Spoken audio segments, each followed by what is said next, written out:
নাহিদ ইসলাম তথ্য বাবা এবং আসিফ মাহমুদ এ দুজন বিদেশি সাংবাদিকদের সাথে ড্রয়িং রুমে বসে আলাপ পাড়ছিল বা আলাপের চেষ্টা করছিল। বিদেশি সাংবাদিকরা তাকে কয়েকটি প্রশ্ন করার পরে বোঝা গেল যে নাহিদ কিছুই বোঝে নাই। প্রশ্ন করছে একটা, উত্তর দেওয়ার চেষ্টা করছে ইংরেজিতে, তাও ভাঙা ইংরেজিতে আরেকটা। শেষ পর্যন্ত অনুবাদকের সহায়তা নেওয়ার জন্য বাংলা কথাবার্তা শুরু করলো। রাজনীতিবিদ পরে ঢাকা বিশ্ববিদ্যালয়ের ছাত্রের জন্য ইংরেজিতে কথা বলতে না পারাটা লজ্জাজনক। কেন? কারণ হচ্ছে ইংরেজি ভাষাটা হচ্ছে lingua ফ্র্যাঙ্কা।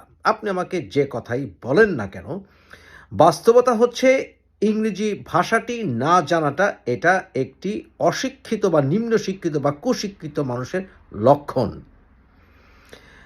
Germany, France, Japan, Korea এ দেশগুলো তাদের শিক্ষা ব্যবস্থাকে এতই উন্নত করেছে এবং তাদের জ্ঞান ভাণ্ডারকে এতটাই উন্নত করেছে যে তাদের অসংখ্য বইকে তারা তাদের নিজস্ব ভাষায় অনুবাদ করেছে এবং তাদের পুরো সিস্টেমটাকে এতটাই ডেভেলপ করেছে ক্যাপিটাল ওয়াইজ অ্যাজ ওয়েল, মানে অর্থনৈতিকভাবেও, যে সেই দেশে এখন নিজেদের ভাষায় অনেক গবেষণা চলে।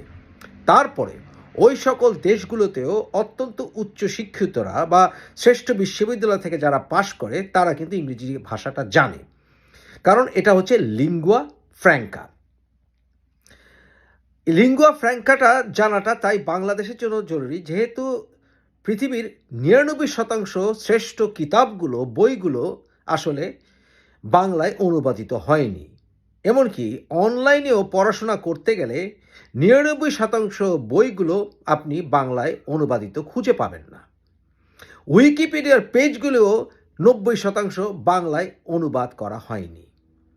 তাহলে এ থেকে অশনি সংকেত বহন করে যে আসিফ মাহমুদ এবং নাহিদ ইসলাম তথ্য বাবা এদের পড়াশোনার লেভেলটা কোন পর্যায়ে এবং আন্তর্জাতিক পরিমণ্ডল সম্পর্কে এবং বিশ্ব জ্ঞানভাণ্ডার সম্পর্কে এদের পড়াশোনা কত নিম্নগামী। আমাদের সময়ে আমরা সবাই বাংলাও ফ্লুয়েন্টলি বলতাম এবং পরিশীলিত বাংলার পাশাপাশি আমরা ইংরেজিতেও পড়াশোনা করেছি।